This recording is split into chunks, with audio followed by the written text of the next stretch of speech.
расман муҳорибаи унвонӣ дар вазни 61 кг байни чемпион Алҷамин Стерлинг ва довталаб Тиҷей Дилашоу рӯзи 10 сентябр дар турнири UFC 279. Ассалому алайкум дӯстон, хушомадем ба шабакаи мо. дар навори имрӯза барои шумо тозатарин ва муҳимтарин хабарҳоро аз ҷаҳони ММА омода кардем. лайкро зер кунед, мо боша наворро оғоз мекунем. дӯстон, агар ба шумо дороҳои гиёҳӣ бо сифати баланд ва нархи дастрас дар кор боша, пас мо ба шумо беҳтарин ширкат шифофарморо тавсия медиҳем. дороҳо барои шахсони хунукзадагӣ, барои қавӣ кардани мардонагӣ, барои хароб ва фарбеҳшавӣ, риши мӯи сарбарорӣ, равғани сиёҳдона барои ҳамаи дардҳо ва боз бисёр дигар дороҳои гиёҳии босифат. худи ҳозир ба номерҳои дар экран буда занг зада дороҳои даркории худро дастрас кунед ва ҳатман аз номи канали Паҳлавон гап занед.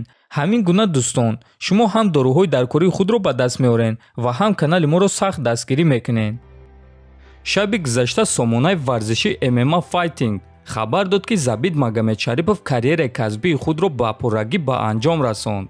аз рӯи суханҳои онҳо Забит ба ташкилоти UFC хабар дод ки карьерашро ба анҷом расонд ва дигар баромад намекунад. ин яке аз шартҳои UFC аст ки вақте ки ту карьератро ба анҷом расондан хоҳӣ, ту бояд ки ҳатман ба UFC хабар диҳӣ.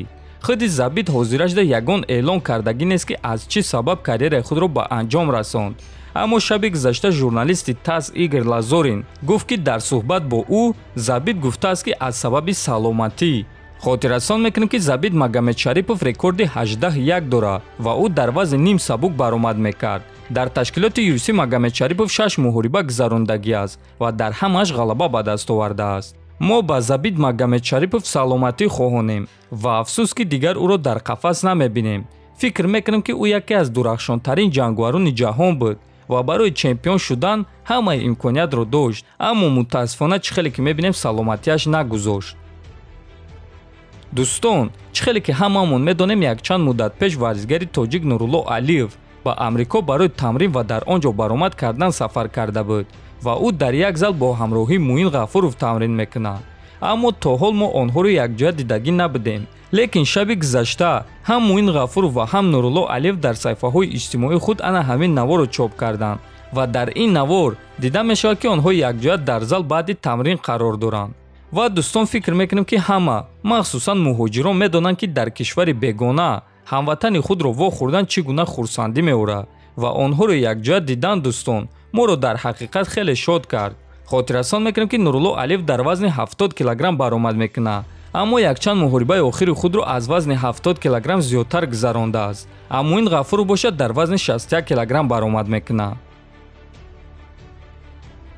шаби гузашта чемпиони UFC дар вазни сабук Чарлз Оливейра гуфт ки ӯ тарсончак нест ва аз Ислам Махачев наметарсад ва бо кадом шарт барои муҳориба зидди Махачев розӣ мешавад.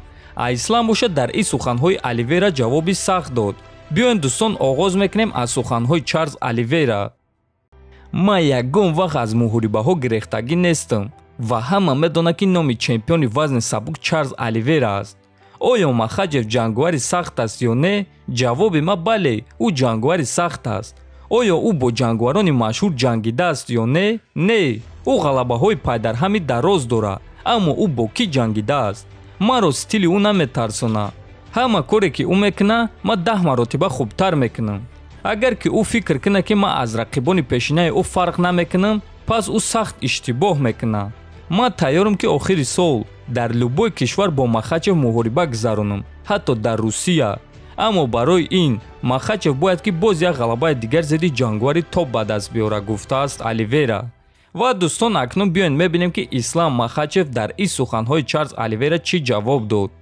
ту ҳамон кореро мекунӣ ки ба ту сардори ту мегӯяд. фаромӯш накун ки мо ҳардуямон ҳуқуқҳои баробар дорем ва ҳардуямон довталабем, навиштааст Махачев. бале дӯстон, расман Оливейра низ довталаб аст. ҳозир дар вазни сабук ягон кас чемпион нест ва барои камарбанд бояд ки ду довталаб муҳориба гузаронад. якум довталаби асосӣ и Чарлз Оливейра аст. дуюм довталаб бошад дӯстон, ман ба ғайр аз Ислам ва Дарюш дигар ягон касро намебинам.